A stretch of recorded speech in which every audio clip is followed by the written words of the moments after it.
Once you capture some clips, they get written onto your hard drive, and they also appear in the event library in the iMovie interface. Now, it's important to understand how the files and where the files are written onto your hard drive. The reason for this is that you want to know where they're written so you don't delete them by mistake. Let me show you where they are. I'm just going to move iMovie, bring a Finder window to the front, and I'm going to go to my account into the Movies folder of this computer. And as you can see, there's a folder called iMovie Events. When you click on that button, you're going to see I've got 3 events: Cold Harbor, Julio's wedding, and model airplanes. Now, if I go back to iMovie, you're going to notice that I have more than these 3 events. I actually have 4. I have model airplanes, which is this one here. I've got Boo's how-tos, which is not showing up. And I've got Cold Harbor and Julio's wedding, which both of them are here. The question is, where in the world is this Boo's how-tos?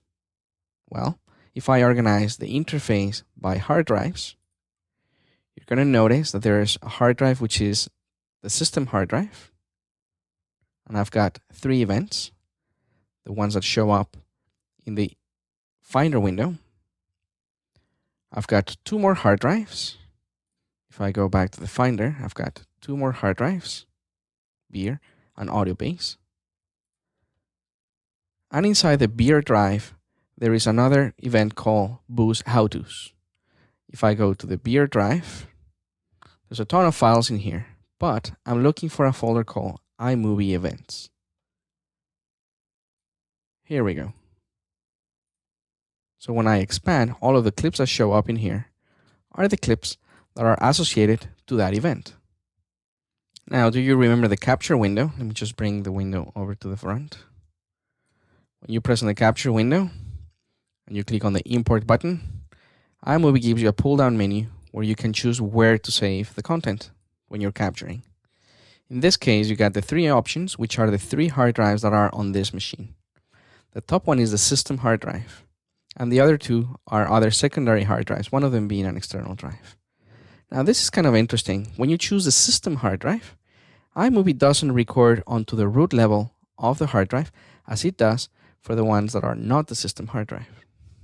When you choose the system hard drive, iMovie records the content into the movies folder of the account of the person that is using the computer at this moment.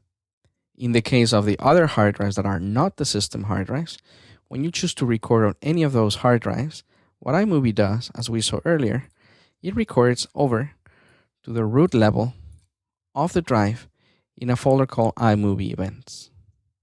So if you choose to record to the system drive, it goes into your movies folder. And if you choose to record in an external or on a secondary hard drive that is not the system drive, it will be recording over just to the root level in the folder called iMovie Events.